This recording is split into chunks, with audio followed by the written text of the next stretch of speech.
نحمده ونصلي ونسلم على رسوله الكريم اما بعد فاعوذ بالله من الشيطان الرجيم بسم الله الرحمن الرحيم رب اشرح لي صدري ويسر لي امري واحلل عقدة من لساني يفقهوا قولي الصلاة والسلام عليك يا سيدي يا رسول الله وعلى آلك وأصحابك يا سيدي يا حبيب الله. حضرات درس فقہ میں حج چونکہ یہ کہ اسلام کے جو 5 ارکان ہیں ان میں سے ایک بنیادی رکن ہے، اور یہ ہر مسلمان پر جب اس پر یہ جو شرائط پائی جائیں گی تو اس پر زندگی میں ایک مرتبہ اس کی ادائیگی فرض ہے۔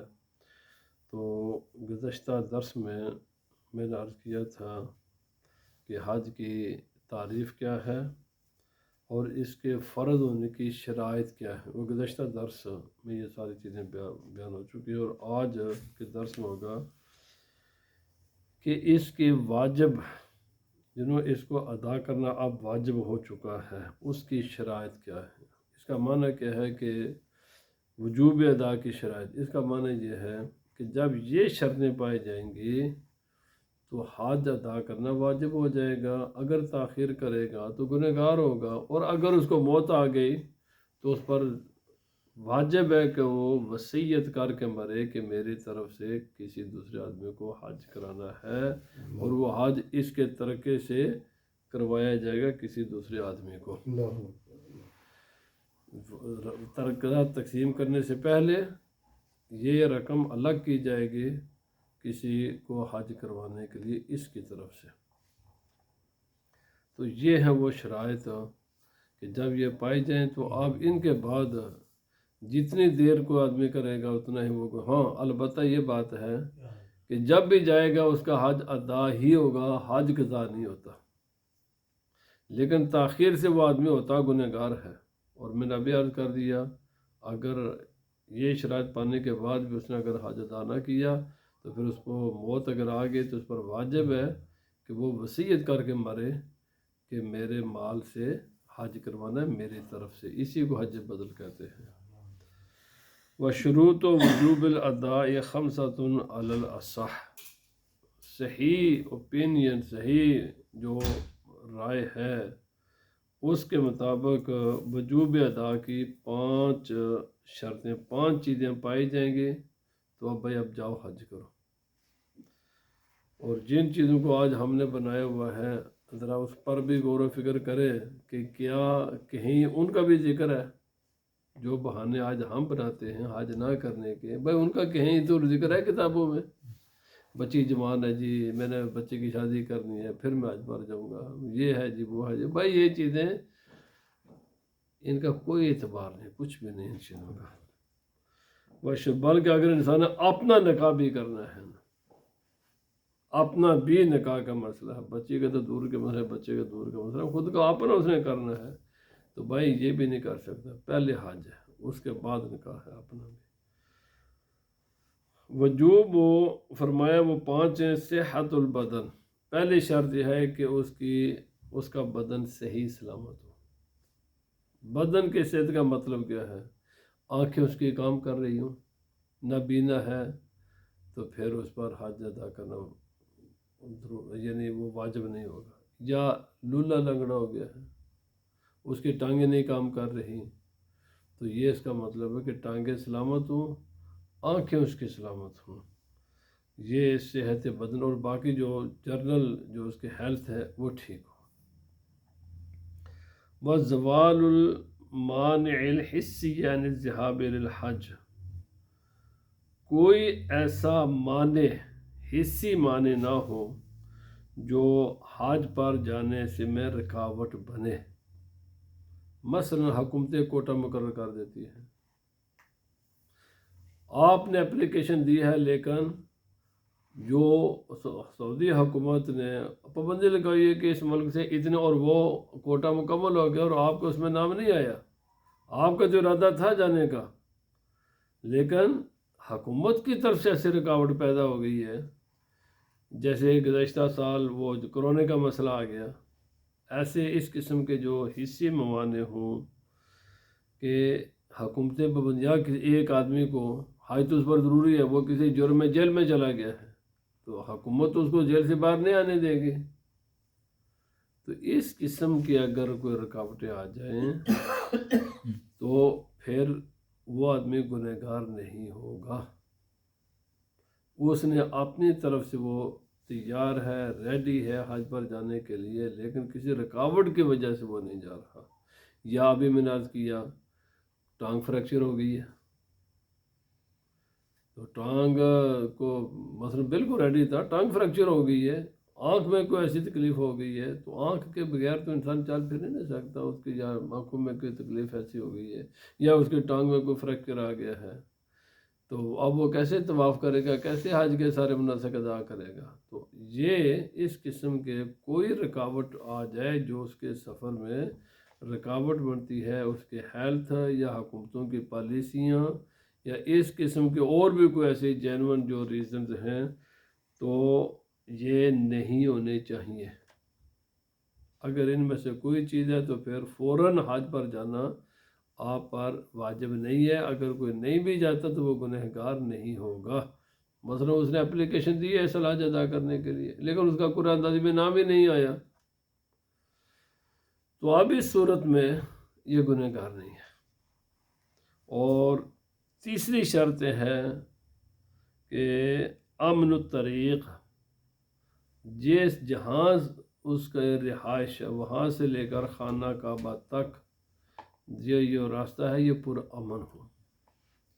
اگر اس کے گھر کے اور خانہ کعبہ کے درمیان میں کوئی جنگ لگی ہوئی ہے، چور ڈاکو ہیں، سیلاب آ گیا ہے، کوئی زلزلہ کی وجہ سے روڈیں ٹوٹ پھوٹ کا شکار ہو گئی ہیں، یا جو بھی کوئی رکاوٹ ہو جو امن کے خلاف ہو، جب یعنی کبھی ایسے جنگیں ہو جاتی ہیں، اور آج کل چونکہ بھائی ایئر بھی سفر ہوتے ہیں تو فضائی لوگ جب حکومتیں جب جنگ ہو جاتی ہے تو پھر فضائیہ اوپر اڑ رہی ہوتی ہے، میزائل چل رہے ہوتے ہیں، تو چاہے وہ فضائی راستہ ہو یا زمینی راستہ ہو یا کوئی بھی راستہ ہو، اور اس میں کسی بھی قسم کی کوئی ایسی چیز ہے کہ جو آپ کی لائف کو تھریٹ ہو سکتی ہے، تو بھائی پھر آپ پر حج ادا کرنا واجب نہیں ہے۔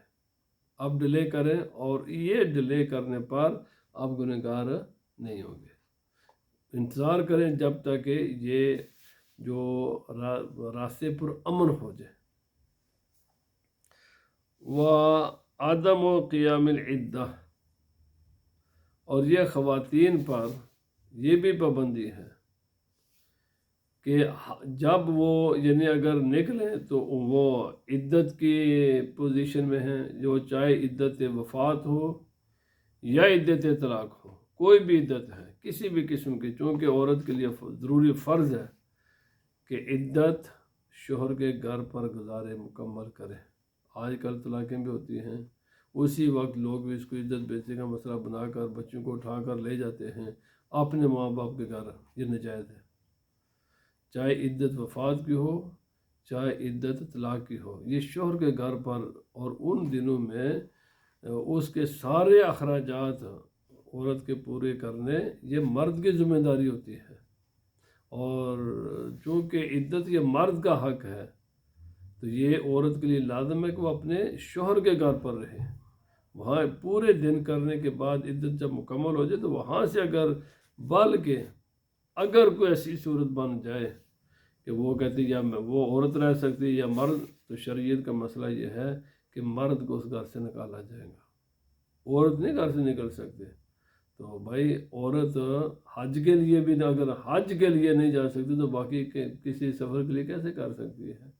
تو عورت چاہے اس کی وہ جب عدت میں ہوگی اور حج اس پر فرض ہو چکا ہے، لیکن شوہر کی وفات کی وجہ سے یا اس کے طلاق کی وجہ سے وہ سفر وہ عدت میں ہے، تو وہ سفر نہیں کر سکتے، اس کو حج کو ڈیلے کرنا اور یہ یعنی گنہگار نہیں ہوگے، اور اس کے لیے جانا جائز بھی نہیں ہے۔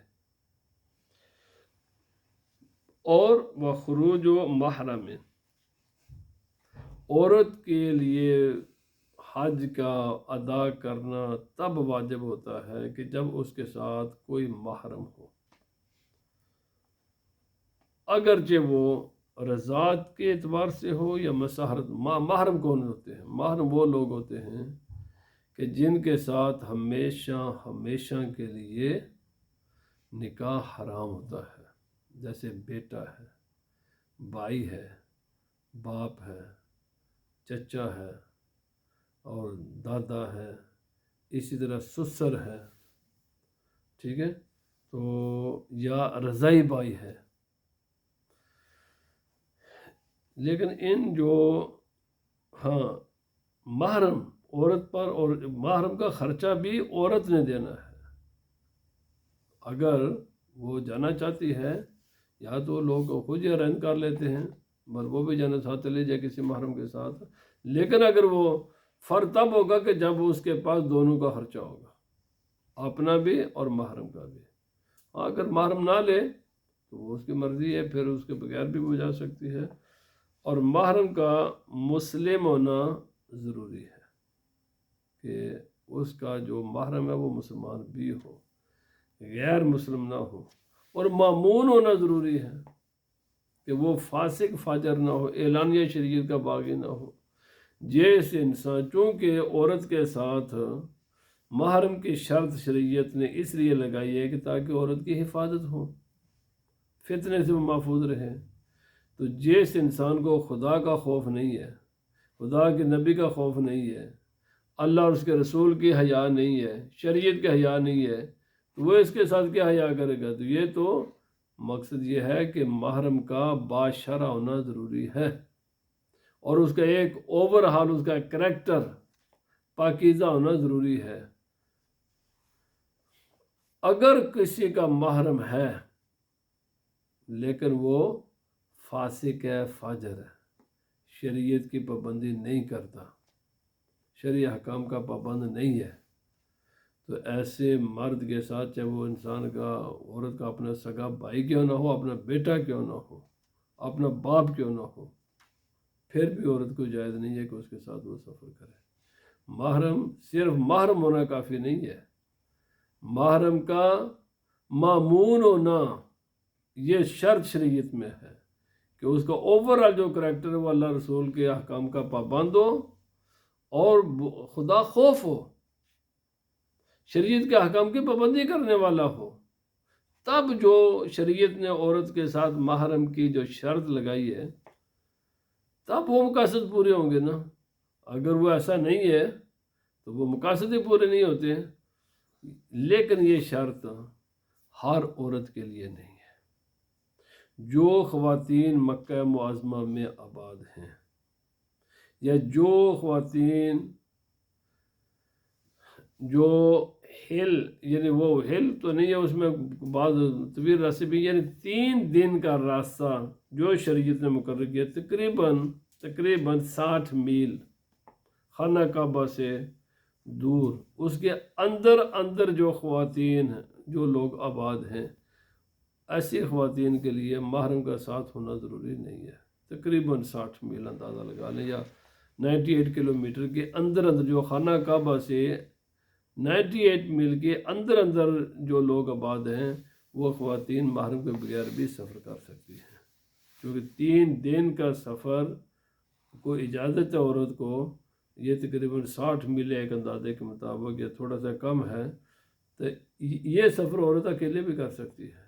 اس سے زائد سفر کرنے کی اجازت عورت کو نہیں ہے، اور حج کے لیے بالکل بھی نہ۔ سفر میں جو عورت بغیر محرم کے سفر کرے گی، اس کا ہر قدم پر بجائے ثواب کے اس پر الٹی اس کو اللہ کی ناراضگی وہ مول لیتی ہے۔ تو عورت کے لیے ضروری ہے کہ اس کے ساتھ محرم ہو، اور محرم بھی مسلمان ہو، مامون ہو، جس پر ٹرسٹ کیا جا سکے، با کردار ہو، باشرع ہو، خدا خوف ہو، با حیا ہو اور عاقل ہو۔ یہ بھی کوئی پاگل ہو تو اس کے وہ پھر نہیں ہے، اس کی اجازت نہیں ہے کہ کوئی آدمی پاگل ہے اور وہ اس کو ساتھ وہ لے جائے، نہیں بھائی، پھر اس کے مقاصد نہیں پورے ہوتے۔ اور بالغ ہو، بچہ ہو، محرم ہو تو وہ بھی نہیں ہے۔ یس، بالکل قریب البلوغ اگر ہے تو اس کی اجازت ہے، لیکن عقل کی شرط ضروری ہے، اور بالغ ہو، تو یہ شرطیں ہیں، مسلمان، مامون، عاقل بالغ ہو، یا ان میں سے کوئی بھی نہیں ہے تو عورت کا اپنا شوہر اس کا ساتھ ہو، اس کا اپنا ہسبینڈ اس کے ساتھ ہو۔ والعبرۃ بغلبۃ السلامۃ، اور برن اور بحرن علی المفتیٰ بہ، غلبہ ظن ہونا چاہیے۔ آپ چاہے سفر بائی شپ کریں، سمندری سفر کریں، یا آپ زمینی سفر کریں، یا فضائی سفر کریں، اس میں غلبہ ظن ہے کہ آپ سیفلی وہاں تک جا سکیں گے اور باحفاظت واپس اپنے گھر آ سکیں گے۔ اگر زیادہ چانس یہ ہیں کہ آپ سیف نہیں ہیں تو آپ سفر نہ کریں، انتظار کریں جب تک کہ راستے سیف نہ ہو جائے۔ اور اگر زیادہ ترجیح ہے کہ راستہ سیف ہے، اس کے بعد کوئی ایسے حالات پیدا ہو جاتے ہیں، چانس تو ہمیشہ ہی رہتا ہے نا جی، تو اس کا اعتبار نہیں ہے۔ غلبہ ظن کا اعتبار ہے کہ اوورآل حالات کیسے ہیں، پرامن ہیں یا پرامن نہیں ہے۔ اگر اوورآل حالات پرامن نہیں ہیں تو آپ حج کو ڈیلے کر سکتے ہیں، لیکن اوورآل اگر حالات پرامن ہیں تو آپ حج کو ڈیلے نہیں کر سکتے۔ حج کے جو ارکان ہیں، جیسے نماز ہے، نماز میں قیام کے بغیر نماز نہیں ہوتی، رکوع کے بغیر نماز نہیں ہوتی، سجدے کے بغیر نماز نہیں ہوتی، اسی طرح ان 4 کاموں کے بغیر حج نہیں ہوتا۔ حج میں یہ 4 کام پورے ہوں گے تو آپ کا حج ہوا ہے، اگر یہ کام نہیں ہے تو آپ کا حج نہیں ہے۔ پہلی چیز ہے الاحرام، احرام کے بغیر حج نہیں ہوتا اور نہ عمرہ ہوتا ہے۔ احرام کا مطلب کیا ہے؟ احرام کا مطلب ہم سمجھتے ہیں یہ جو ان سلے کپڑے اتار کر سلے کپڑے اتار کر ان سلے پہنتے، بس بھائی یہ اس احرام کا ایک حصہ ہے۔ احرام اصل میں نیت کا نام ہے، نیت کا نام ہے کہ حج کی یا عمرے کی نیت کر کے یہ کپڑے پہن کر حج یا عمرے کے اللہ کی رضا کے لیے نیت کی جائے، اور اس کے بعد پھر تلبیہ کہا جائے، تو یہ احرام ہے۔ اس پر پھر پابندیاں عائد ہو جاتی ہیں کہ اب تم خوشبو بھی نہیں لگا سکتے، بہت ساری پابندیاں احرام کے انسان پر عائد ہو جاتی ہیں۔ انہیں میں سے ایک یہ بھی ہے کہ تم سر کو ڈھانپ نہیں سکتے، اپنے پاؤں میں ایسی جوتے نہیں پہن سکتے جو آپ کی ہڈی کو کور کر لے، سلے ہوئے کپڑے نہیں پہن سکتے، اور بھی بہت سے بالوں کو نہیں آپ اکھیڑ سکتے، کاٹ نہیں سکتے، خوشبو سونگھ بھی نہیں سکتے، بہت ساری پابندیاں احرام کی۔ تو احرام کے بغیر حج نہیں ہے، مرد ہو یا عورت ہو، کوئی بھی ہو، بغیر احرام کے حج ہی نہیں ہوتا۔ اس کی پہلی شرط، اس کا پہلا مین پلر ہے کہ انسان حالت احرام میں ہو۔ انشاءاللہ یہ ساری تفصیلی تمام چیزوں کی تفصیلات اپنے اپنے مقام پر آئیں گی۔ دوسرا یہ ہے والاسلام، حج صرف مسلمان ادا کر سکتا ہے، غیر مسلم پر حج نہیں ہے۔ آج کل کچھ دھوکہ دے کر مرتے ہی چلے جاتے ہیں، حالانکہ یہ بدترین قسم کے کافر ہیں۔ تو بھائی اسی طرح غیر مسلم ہو، وہ چاہے کوئی مرتد ہو یا کوئی بھی ہو، آج کل لوگوں نے نام بھی، چونکہ ان کا تو یہ سعودی حکومت کوشش تو کرتی ہے کہ یہ لوگ، لیکن جو یورپی ملک میں بعض ممالک میں ایسے آباد ہیں وہ وہاں سے چلے جاتے ہیں۔ ہمارے ممالک میں جو مسلمان ملک تو پابندی کرتے ہیں کہ یہ لوگ نہ جائیں، بہرحال چلے جاتے ہیں، لیکن حج فرض صرف مسلمانوں پر ہے، غیر مسلموں پر حج ہوتا ہی نہیں ہے۔ اگر جب وہ چھپ چھپا کر چلے بھی جائیں گے تو ان کا کوئی حج نہیں ہے۔ تیسری شرط یہ ہے کہ الرکن الاول الوقوف محرما بعرفات لحظۃ، احرام کی حالت میں میدان عرفات میں انسان ٹھہرے، اگرچہ 1 سیکنڈ ہی کیوں نہ ہو، لیکن کب مطلقاً میدان عرفات میں ٹھہرنے سے حج نہیں ہوتا؟ 9ویں ذی الحج کے زوال کا وقت سے لے کر 10ویں کی طلوع فجر تک ہے۔ اس دوران اگر کوئی انسان اس کے فضا سے بھی گزر گیا نا، مطلب ہیلی کاپٹر لوگ سعودی حکومت لے جاتی ہے، نیچے بھی نہیں اترتے، اوپر سے گزار دیتے ہیں، ان کا حج ہو جاتا ہے۔ ایک سیکنڈ بھی وہاں پر جو اس جگہ پر اس ایک اسپیسیفک ٹائم کے اندر جو چلا جائے گا اور حالت احرام میں جائے، اور بشرط عدم الجماع قبلہ محرمان، لیکن شرط یہ ہے کہ احرام سے لے کر وقوف عرفات تک اس نے عمل زوجیت اپنی بیوی کے ساتھ کسی قسم کا کوئی تعلق قائم نہ کیا ہو۔ اگر کیا ہوگا تو یہ احرام میں فاسد ہو جائے گا، یہ پورا سفر فاسد ہو جائے گا، یہ شرط ہے۔ دوسرا رکن یہ ہے کہ طواف زیارت یعنی جب انسان میدان عرفات کے وقوف کے بعد پھر مزدلفہ، پھر منی میں، اور پھر رمی وغیرہ یا قربانی اور حلق کا سر کرانے کے بعد جو طواف زیارت، یہ حج کا مین پارٹ ہے۔ اس کے 4 چکر ایام نحر میں یہ ضروری ہیں، 3 بعد میں بھی ہو سکتے ہیں، لیکن 4 اگر کوئی یہ 4 نہیں کر سکے تو اس کا حج ہی نہیں ہے۔ ایام نحر کیا ہیں؟ 10ویں، 11ویں، 12ویں کا سورج غروب ہونے سے پہلے طواف زیارت کا ہونا ضروری ہے ان 3 دنوں کے اندر۔ اگر 12ویں کا سورج غروب ہو گیا اور ابھی تک انسان نے طواف زیارت کے کم از کم 4 چکر بھی نہیں مکمل کیے تھے تو اس کا حج نہیں ہے۔